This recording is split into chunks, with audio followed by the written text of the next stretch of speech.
you watched the last video where we was doing the compression test, this side was a little low.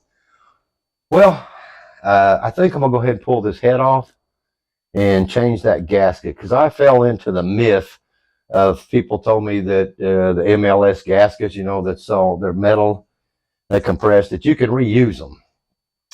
Well, instead of taking other people's opinion, I looked on the website, and sure enough, Elpro says no, don't do it, don't do it. So I'm wondering if that's not why this side was a little lower than this side, because remember we stripped the bolt out on this after retorquing them after we ran it for 20 minutes, and we put a time cert in it, and then we put the head gasket back on, put it together, torqued it down. Now I'm low. So, you know, it's only a matter of a couple $100. So why not just go ahead, change that gasket, and let's roll that out. And, you know, while we got it apart, we can look in there and see what's going on. So that's what we're going to do. We are going to take it apart. Well, won't be the first time we've took it apart. So let me go get a 9/16, because I didn't bring one. I brought everything else that I thought I could do. And let's get the chain off of it, get the intake off, valve cover, pull the head, and see what we got.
Jeez.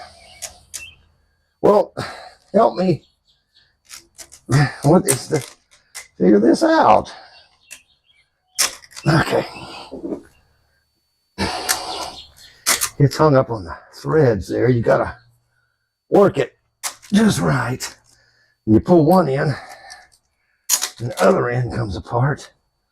Okay. We're getting somewhere. Kind of. I'm not too worried about hurting this one. Like I say, we're not going to use it. So let's just get it off of there and see what we got going on here. Well, have you ever seen such a come off of there? Well, we've got it in a bind here. Well, there, now it comes, but then this end slid back down. Goodness gracious. Like a 4-year-old Trying to do something here. Well, we may not get this off. It's all right. This is ridiculous.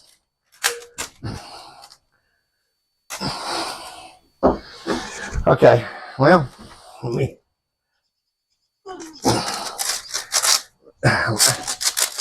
There. Tiffany, Nittany. Well, I don't know.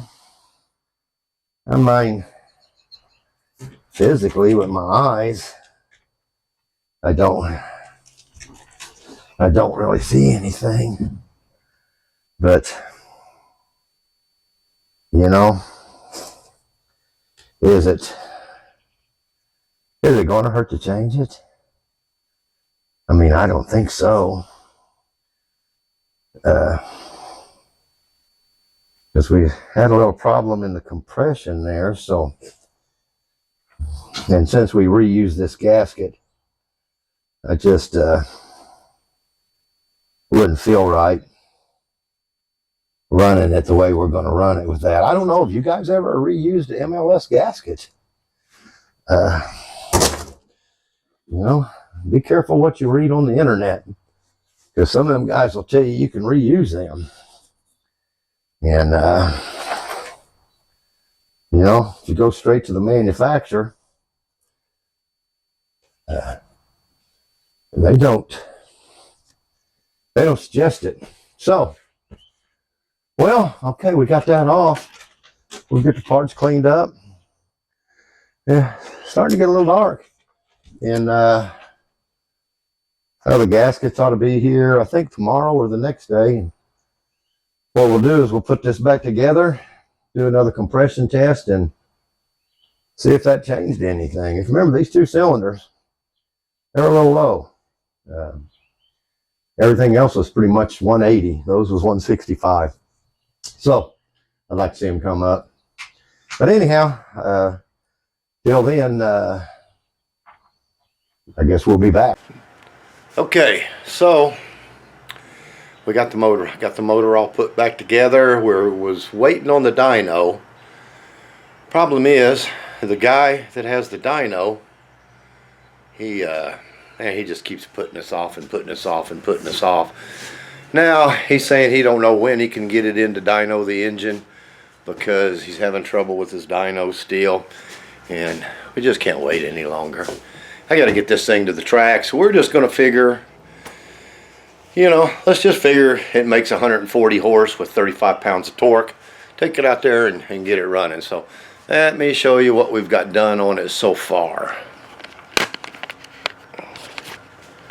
Alright, so you can see the motor is all in the car, and we got that all in there, and we got some new, to me, old headers that we put on. Going with a different type. Besides the side flow, they're the long tube, and you can see, I don't know if you can see under there, we got the pipes into there. You may not be able to see that. And this is what we've been working on all weekend. So, and so we hooked a grid box into it. That's this right here. And as you can see, there is wiring mess everywhere. So, got to get all that cleaned up. Get the front end back on this car. So we still got a lot of work to do. That's why I didn't want to wait on the dyno. We've got to get this thing out to the track. But I'm trying to lighten up the front end at the same time. You can see the core support. I mean, I have cut a bunch out of it to try to lighten it up. So far, I have got 10 pounds off the front end, but we're shooting for more. Yeah, there's more that we can cut up off the bumpers and stuff. But that's where we're at, and if you're looking forward to seeing this motor on the dyno, sorry guys, it just doesn't look like it's going to happen. We just can't wait. And again, the shop is, yeah, you can see stuff all over the floor, parts everywhere. It's been a mad dash trying to get this thing back together. So we're going to get the front input, start getting the front input back on here, see if we can't make it look like a car. Yeah, even got the doors off. The transmission's hooked up. All the electronics are working. Everything just needs to be cleaned up and put back together. So, well, okay, I've been working and working and working, getting these fenders on. Boy, just getting them lined up with these fiberglass doors is something. I had to cut a bunch off the doors here. And, I mean, the gap don't look bad. It don't look bad from here. But, I mean, if you look, I've been shimming and jockeying them, but you can see this part of the door. See, it's flush here and flush on the bottom, but right here it's sticking out a little bit. And that's on the passenger side, or the driver's side. And you can see I don't have the front nose piece on yet. If you look at the passenger side, then we're not too bad here. I mean, we got the body lines lined up anyhow. But that don't look too bad here. It's kind of wacky here. And I don't know if you can see, I can't get far enough away, but we got a little more of a gap on this one. Yeah, it's kind of hard to see in this garage. I can't get far enough away from it. But, I mean, at least they're opening, closing without hitting. I'm tired of fooling with it, so it just is what it is. Maybe once we get them painted, look at it from this angle. Maybe once we get them painted, it'll help it all blend in. But it's hot. I'm going to call it a day, go in, take a shower, and think about it for a little bit. I don't know. I mean, what do you guys think? I guess it's not looking too bad, but I mean, I don't know if you can see over there how much I had to shim that fender up in the air on both sides just to get it to there. And I'm going to have a problem here. As you can see, the hole's down there. But it's pretty solid. So I don't know, maybe we may just act like those bolts don't need to be there. But I'm trying to get some more weight off this front end. So, what do y'all think? I'm thinking about either cutting this piece off there where the fender well bolted to, or just drilling a bunch of holes in it. I've got 10 pounds off of it so far. And I've still got these big old giant brackets that I can do some whacking on to take some off there. But my goal is just to get 20 pounds off the front end. Why 20 pounds?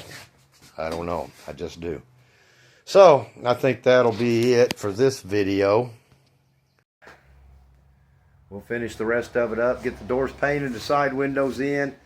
I'm waiting for get the oil in so I can fill it with oil and get it out of the garage into the yard. Maybe then I can see better what it's going to look like. So, that's it for Doug for Rusted Wrench Garage. Thanks for tuning in, and I hope you subscribe.